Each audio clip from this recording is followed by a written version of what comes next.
कहा था कि तुम तो स्वयं जानती हो, जानकार हो, हमसे ज़्यादा ज्ञानी हो, हम तुम्हें क्या समझाएं। लेकिन हम इसलिए समझा रहे कि अभी तुम्हारा ज्ञान तुम्हारे लिए काम नहीं कर रहा है, इसलिए हम तुम्हें कोशिश कर रहे समझाने की। ऐसा उसने कहा। सुसा अभिधायति, वह ऐसा कह करके तस्या नयने सोण रोचसी न्यावाष्ट विपथुयुत पाणिना शांत तत्परा। सुख कहते हैं तस्या, तस्या कैसा? अंजनाया, उस अंजना की नयने, नयने माने आँखों में, जो सोण रोचसी, लाल लाल आँखों से जो आंसू गिर रहे से, सुबेपथुयुत पाणिना, बेपथु माने कांपते हुए हाथों से, शांत तत्परा, सांत्वना में तत्पर उस बसंत माला ने उस अंजना की आँखों के आंसुओं को न्यावाष्ट यानी पहुँच दिया। कांपते हुए हाथों से उनके आंसू पहुँच दिए। ये मृज मृष्ट धातु से बना है अमाष्ट और नी उपसर्ग न्यावाष्ट। पहुँचे किससे? बेपथुना युतः, बेपथु युतः पाणी तया, बेपथु युत पाणी ना। बेपथु माने कांपते हुए। बुढ़ापा नहीं था, लेकिन दुख के कारण शरीर ही कांप रहा था उन कांपते हुए आंसुओं से, लेकिन सांत्वना देने में तत्पर है। तुम घबराओ नहीं, सब ठीक होगा, ऐसी तुम सांत्वना में परिणाम निर्मल हो जाते हैं। तुम शांति रखो, ऐसी बेचारी बसंत माला उस राजकुमारी को समझाती जाती।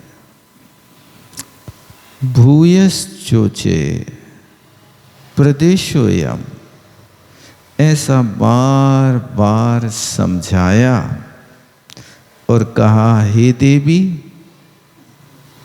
अयम प्रदेशा संश्रय वर्जिता।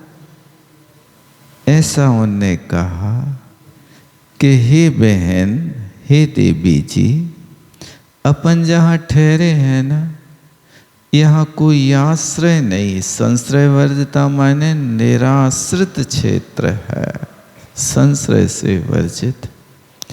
अयम प्रदेशा, ये क्षेत्र ऐसा ऊंचे, ऊंचे माने कहा। क्या है? क्रिया है कि कर्ता है? धातु से ऊंचे। उवाच बनता के ऊंचे बनता? उवाच बनेगा कि ऊंचे? उभय पदी धातु है, इसलिए ऊंचे। ऊंचे, ऊंचाते, ऊंचरे। ऊंचाते बनेगा, ऊंचे, ऊंचाते, ऊंचरे। तस्मात्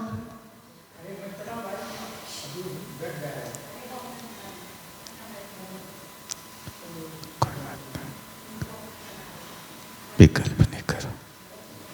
तस्मात् इसलिए, देखो, उत्तिष्ठ, उठो, ओ मही व्रता पार्श्वम अश्य गच्छामः। देखो, अस्मही व्रता, अस्मही व्रता माने इस पर्वत के पार्श्व माने बाजू में। यहाँ संश्रयाश्रित स्थान है, इसलिए उत्तिष्ठ उठो, गच्छावा। गच्छावा क्या है? गच्छामी गच्छावा, अपन दोनों वहीं चलते हैं। महीव्रत माने महीम बिभ्रति इति महीव्रता तस्य। षष्ठी है उस पर्वत के, अस्य महीव्रता, इस पर्वत के। अस्य किसका रूप है? इदम शब्द का है। इदमस्तु सन्निकृष्टे, पास में ही देखो, ये महीव्रत माने पर्वत के पार्श्व में अपन बैठेंगे, चलेंगे। संश्रयेण वर्जिता इति संश्रय वर्जिता, ये निराश्रित है, यहाँ कोई आश्रय नहीं है। वो देवी कहाँ का रूप है? संबोधन बनेगा देवी, हे देवी उठो। देवी नहीं बना, जैसे हरे बनता है ऐसे देवे बना देते। स्त्रीलिंग में हृष्य होता है, ये नहीं होता। गुहायाम अत्र कंस्यांचित अगम्यायाम कुजंतु भी। देखो तुम यदि यहाँ रहोगे ना, तो अत्र गुहायाम, इन गुफाओं में, कस्यांचित, किसी गुफा में, कुजंतु भी, कुजंतु माने हिंसक प्राणी यहाँ आ सकते हैं। और अपने लिए कैसे हैं वे? अगम्य, दृष्टिगोचर नहीं हो रहे हैं, इसलिए यहाँ से चलो। क्योंकि उस पर्वत के बाजू में सूति कल्याण संप्राप्त्यै, प्रसूति अच्छे ढंग से हो जाएगी। इसलिए रात काटने की बात नहीं है, बात तो प्रसूति कराने की है। अब दिन पूरे हो रहे हैं, 9 माह पूरे हो चुके हैं। अब गुफा का आश्रय लेते ही अब जन्म होने वाला है किसका? हनुमान का, पवन सुत उत्पन्न होने वाला। इसलिए सुई सूती धातु से प्रा उपसर्ग लगा दो तो प्रसूति बन जाता है, और उपसर्ग नहीं लगाओगे तो श्रुति कल्याण। श्रुति माने ए प्रसूति कल्याणमयी हो, अच्छे से हो जाए, इसकी प्राप्ति के लिए संयम कंचित, अभी थोड़ा समय है, इसलिए चलो आश्व है, अपन वहीं रहेंगे, ठहरेंगे। आश्व है क्या है? आंसू उपवेशने धातु से बना लोट लकार मध्यम पुरुष, आस्ताम। ततस्तयोपरिष्टा सा पद्मीं पादचारिणी। इसके बाद तया उपदिष्टा सा, तया माने उस बसंत माला ने, सा उपदिष्टा, सा माने अंजना के लिए समझाया। कर्ता कौन है? बसंत माला, तया। और कर्म कौन है? सा, अंजना। उपदिष्टा माने उसके उपदेश को समझ गई, अन्यथा उपदेश गले उतरना बहुत कठिन होता है। अब वो समझ गई, अब वही तो सहारा है, और कोई सहारा है ही नहीं। इसलिए ऐसे विपत्ति के काल में ऐसे सहयोगियों के लिए भरपूर संवेदना प्रकट करना चाहिए। यदि उस समय आपने उनको कुपित कर दिया तो फिर वे सहयोगी आपसे सहयोग देने से कतराने लगेंगे। वार्धक्य की अवस्था हो, असहाय अवस्था हो, बीमारी की अवस्था हो, उस समय परिचर्या करने वालों को कुपित नहीं करना चाहिए। उनके साथ प्रेम पूर्ण व्यवहार करना चाहिए, अन्यथा संक्लेश हो सकता है। आप यदि किसी को डांट फटकार दिखाओगे तो व्यक्ति फिर आपके पास नहीं आएगा। वे बहुत डांटते हैं, बहुत डांटते हैं। इसलिए बाहर से चलो। ये अनुभव आता है। बरणी जी ने शिखर जी यात्रा में रसोइया को डांट दिया और कहा, तेरे से भोजन बिल्कुल अच्छा नहीं बनता। अब सागर वालों ने भेजा था और सागर से लेकर इलाहाबाद तक साथ में तो चलता रहा।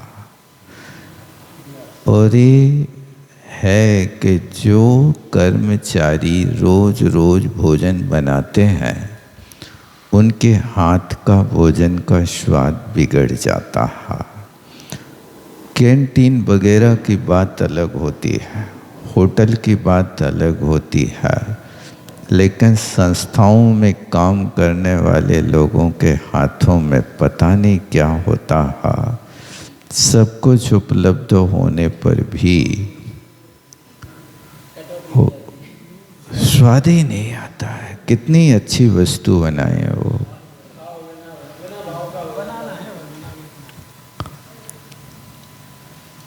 पंडित जी की थाली ले जाते थे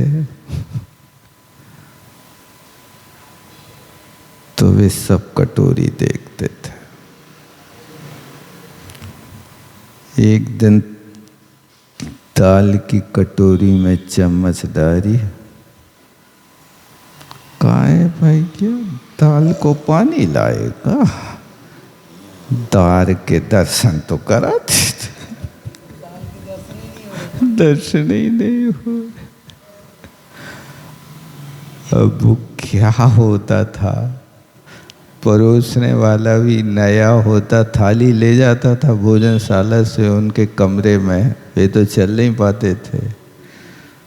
तो अब वो नया व्यक्ति हुआ तो दाल वो ने नीचे से उठाई नहीं और ऊपर ऊपर को पानी ले गया बिना हिलाए। तो फिर वो कहते थे, भैया दाल के दर्शन तो करा दो, है नहीं दाल। अच्छा, तो ऐसे गर्भ भारात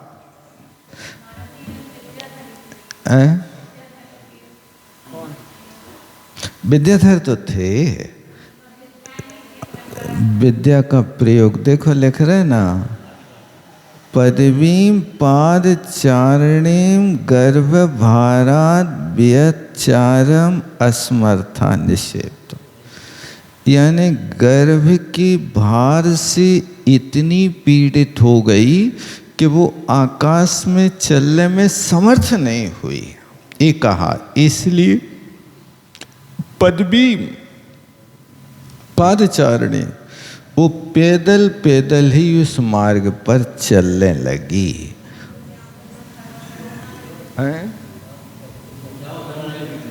हाँ, बन तो जाता है। नहीं, ये विद्या है। बसंत माला अभी लाएगी, विद्या से भोजन लेने जाएगी, सब करेगी वो।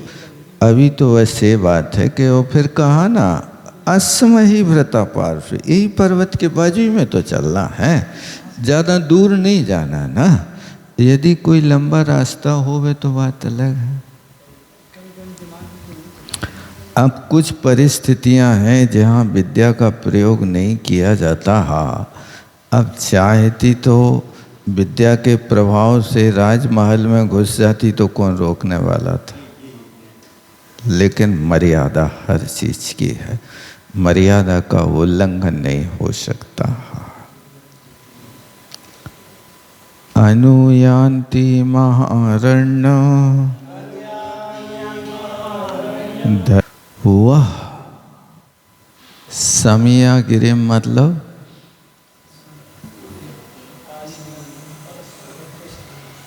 पर्वत के पास। समिया निक्सा निकटा, ये शब्द अव्यय है तो इसके योग में द्वितीय विभक्ति होती है। गिरिम समिया माने पर्वत के निकट, समीपवर्ती। महारण्य धरणी, वो पर्वत के निकट की जमीन कैसी थी? भयंकर। अरण्य, अरण्य क्या है? महद अरण्यम अरण्यानी, जो भयंकर वन होता है उसको अरण्य कहते हैं। ऐसे उस महाअरण्य की धरणी माने पृथ्वी में अनुयान्ति, चलती चलती वह पर्वत के पास पहुंची। उस पर्वत का नाम क्या था? मातंग मालिनी। ये तीसरी लाइन में दिया ना, मातंग मालिनी पर्वत। ये मातंग मालिनी समियागिरिम के पास जोड़ देना। उस मातंग मालिनी नामक पर्वत के निकट पहुंची, जो कैसी थी? ब्याल जाल समाकीर्ण। व्याल जाल माने बड़े बड़े भयंकर हिंसक जंतुओं के, जाल माने समूह से व्याप्त था। ब्याल माने बड़े बड़े अजगर जैसी चीजें जहाँ बैठी हों, उनसे समाकीर्ण। तन्नाद अत्यंत भीषण, दिन में भी शेर चंघाड़ रहे हैं। तन्नाद, तन्नाद माने उन हिंसक जंतुओं के नाद माने आवाज से। जो जंगल कैसा था? अत्यंत भीषण, भयंकर भीषण था। और महाअनोक संरुद्धा दिवाकर कर करोत्करम। महा माने भयंकर, बड़े बड़े। अनोकहा, अनोक माने वृक्ष। उन बड़े विशाल वृक्षों से संरुद्ध माने रोक दिया है। क्या रोक दिया? दिवाकर माने सूर्य की, कर माने किरणों के, उत्कर माने समूह को। यानी ऐसा भयंकर वन था कि जहाँ पर सूर्य की किरणों का भी प्रवेश नहीं हो रहा था।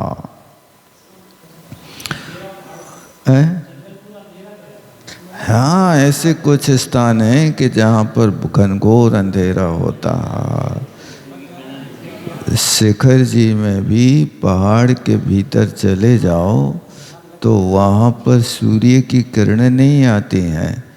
यहाँ से जब पार्श्वनाथ भगवान की टोंक को चले जाओ आप, कहाँ से? गंधर्व नाला से सीधे पारसनाथ। उसके अंदर यदि आप भटक गए तो आपके लिए सूर्य का प्रकाश नहीं मिलेगा। इतना भयंकर पहाड़ है।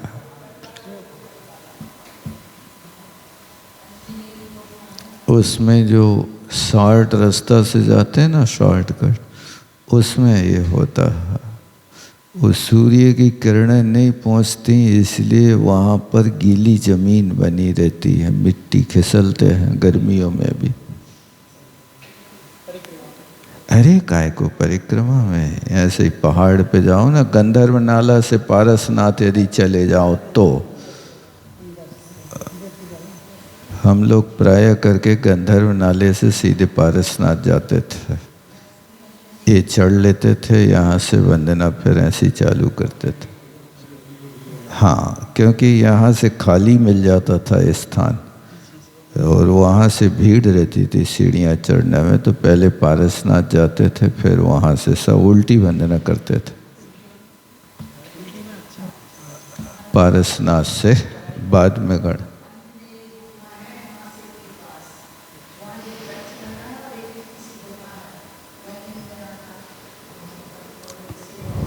हो सकता, अब वो छोटी हो गई होगी, उस समय तो बड़ी रही होगी, क्योंकि अंजना कोई 4-5 फुट की थोड़ी होगी, उस समय तो बड़ी होगी। अब गाहना उसकी, अंजना भी कम से कम 100 धनुष के आसपास की अब गाहना जाना चाहिए। मुंशी व्रतनाथ भगवान के काल की बात है, तो अब गाहना अब इतने छोटे तो 4-5 फुट के व्यक्ति के लायक है। अब काल पा करके हिराश हो जाता है।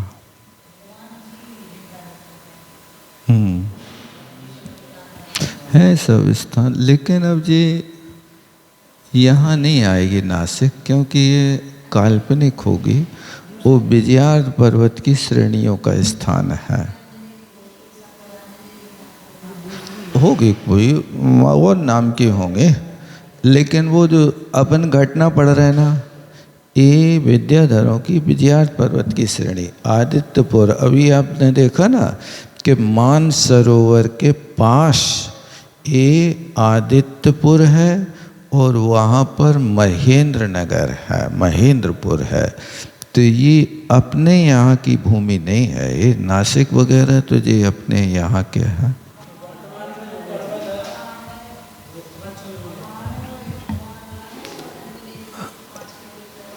हो सकता। अब क्या है कि जो घटना है ना, एक घटना असंयम की है।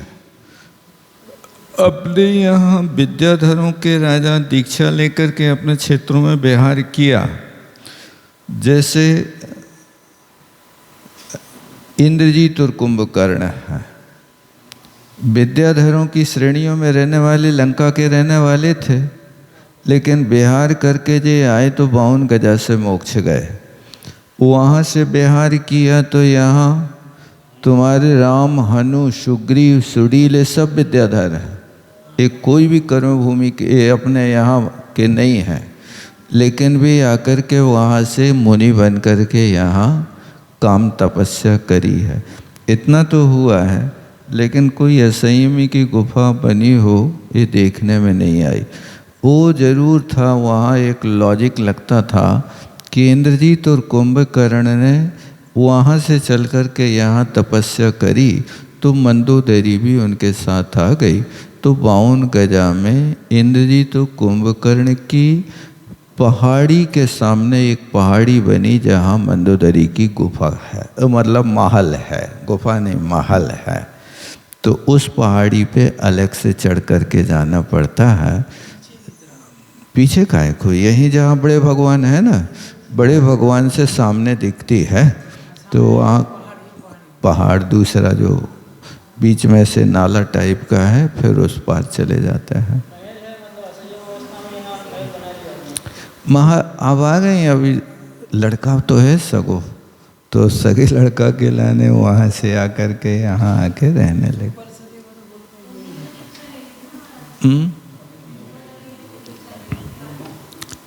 अब दीक्षा तो ले ली थी, लेकिन यहाँ महल बना करके रखा है 52 गजा में, उनका इतिहास बनाया है। और जब इंद्रजीत आ गया यहाँ पर, तो किसी कारण से हो सकता कि मंदोदरी विहार करके पीछे पीछे आके, क्योंकि आरिका अवस्था में भी आ गई होगी, तो दूसरे लोगों ने महल बनवा दिया होगा। वो पहाड़ी की दूरी तो है कि मुनि महाराज से आरिका की पहाड़ी पूरी अलग सेपरेट, मिली जुली नहीं, आ नहीं सकते सहज में, ऐसा तो है।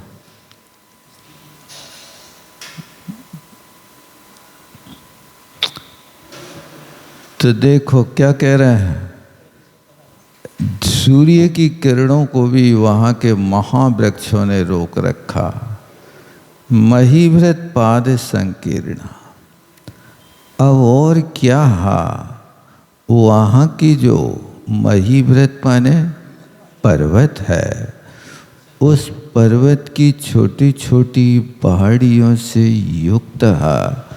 और जो पाद संकीर्ण कर समझे ना, माने जैसे पर्वत की छोटी छोटी कटनी फैल गई, जैसे कई स्थानों पे होता शिखर जी है, तो शिखर जी का पाद बन गया, मतलब तलहटी। तो पार्श्वनाथ भगवान की टोंक है और नीचे नेमिनाथ भगवान की है, और फिर उससे हो तो पाद मतलब अजितनाथ भगवान की टोक। चढ़ो उतरो चढ़ो उतरो, ये पाद महीभृत पाद संकीर्ण कहलाता। एक ही पहाड़ के आश्रित दूसरी पहाड़ी का निर्माण हो जाना। अब दर्भ सूची सु दुश्चरम। अब देखो वहाँ मनुष्यों का तो संचार है नहीं। अब वहाँ की दर्भ सूची जानते, लंपा के कांटे, घास होता ना जिसमें कांटे पैदा होते हैं, लंपा। ऐसी दर्भ सूची जो भयंकर थी, जिस पर चलना बहुत कठिन था। ऐसे मातंग माला भी पदम कृच्छता निश्चंती। अब जहाँ कांटे बिछे होवे, अब वो कांटे भी ऐसे हैं कि कुछ कांटे तो कमज़ोर होते हैं, सो पैर रखो सो टूट जात, लेकिन वे कहीं यदि थोड़ा सा अवसर पा जाए तो अंदर चुभचाएँ तो सूल जैसे लगता है। ये दर्भ सूची कहलाता है। और एक होता 3 गुड़ी जैसा कांटा, वो बहुत पैना होता, लग जाए तो शरीर में तकलीफ पैदा कर देता है। पूरे शरीर में ही कांटे रहते हो उसमें। वो 3 गुड़ी कहते ना, उसको क्या कहते हो, मतलब सब तरह से देखो तो उसमें कांटे खड़े खड़े, और दोनों मुख पे ऐसे उसके कुंदा से लगे रहते हैं। गोल रहता ना वो।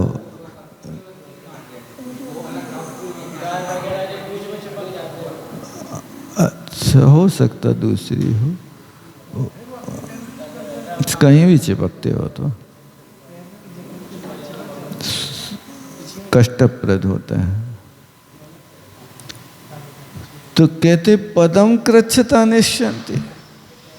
वो अंजना चलती थी तो, लेकिन अपने पैर बड़ी कठिनाई से रख पाती थी। अब पूरा रास्ते ही जहाँ दर्भ सूची से युक्त हो, वहाँ कैसे लोग दौड़ सकते हैं। ऐसे मातंग मालिनी नाम के पर्वत के पास पहुँची। जो पर्वत कैसा था, मानस दुर्गमाम। कहते उस पर्वत पे आदमी तो छोड़ो, मन भी प्रवेश ना कर पाए, ऐसा भयंकर दुर्गम वहाँ पर प्राप माने पहुँच गई। सक्तापि गगने गंतुम, आकाश में उड़ने में समर्थ थी, फिर भी तस्या पद्भ्याम ययौ, उस अंजना के साथ पैदल ही चली गई। पद्भ्याम पैरों पैरों से, ययौ गई। क्यों गई? क्योंकि प्रेम बंधन संबद्ध। प्रेम के बंधन में बंधी होने से वो छाया वृत्तिम उपाश्रिता, जैसे व्यक्ति के साथ छाया हमेशा साथ साथ चलती है, ऐसी बसंत माला भी प्रेम के बंधन में बंधी सखी के साथ पैदल पैदल ही चली गई।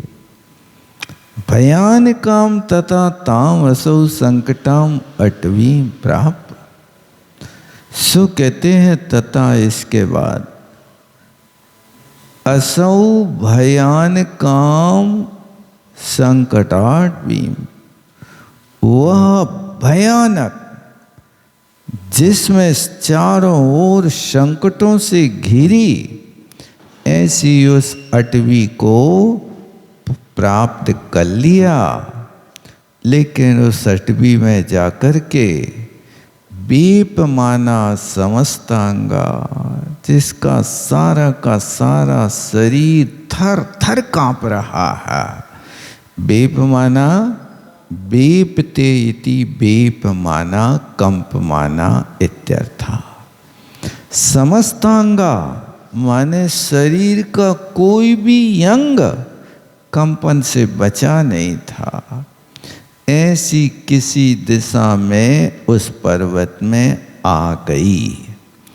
तथा तामाकुलाम ज्ञात्वा, इसके बाद उस अंजना को भयंकर आकुलित जान करके, कौन ने जाना? आली कर पल्लवे गृहीत्वा, आली माने सहेली, वयस्याली सखी, आली माने सखी होता। आली विवर्जितम मित्रम, वयस्य के नामों के साथ में स्त्रीवाचक नाम प्रत्यय हटा दो तो मित्र के बन जाते। वयस्याली, वयस्या माने सहेली, और वयस्य पुल्लिंग कर दो तो सखा हो जाता है, मित्र हो जाता है। वयस्य, वयस्य कैसे कहते? समाना वयसी यस्सा वयस्य, जिसकी उम्र समान होती है उनके साथ मित्रता होती है। उम्र ज़्यादा होती है तो फिर मित्रता सही नहीं होती है, ये वयस्य होता। तो कहते हैं करपल्लव गृहीत्वा, उसके कोमल कोमल हाथों को पकड़कर आली माने सही सखी जगाद क्या बोली? स्वामिनी माँ भैसी यही इति सादरात, बड़े आदर के साथ सखी ने कहा, स्वामिनी, हे स्वामिनी, माँ भैसी मत डरो मत डरो, यही थी, यहाँ आओ यहाँ आओ। जैसे वो पहले से परिचित हो इस स्थान से, ऐसी डर को है? नहीं, शेर को नहीं, बसंत माला अंजना के लिए कह रही है। माँ भैसी, माँ भै आओ नहीं कह रही, यही यही माने यहाँ चलो, यहाँ से चलो, ऐसा।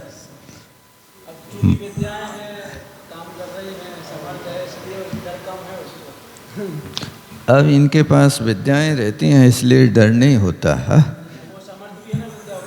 लेकिन वो समस्या तो इसकी है ना कि ये निडर हो सकती हैं, लेकिन अपमान के कारण व्यक्ति की दशा बिगड़ जाती है। अपमान होता है तो अपमान के कारण सब विद्याएं समाप्त हो जाती हैं, सब कलाएं समाप्त हो जाती हैं। डर बहुत बुरी चीज होती है।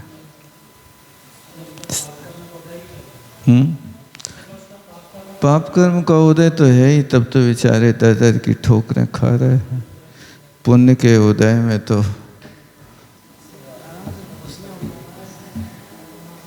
सीता का पुण्य का उदय था तो रामचंद्र जी लंका पहुंच गए, और जब पाप को उदय आओ तो राजमहलों से वनवास भेज दिया। ये तो उतार चढ़ाव चलता ही रहता है।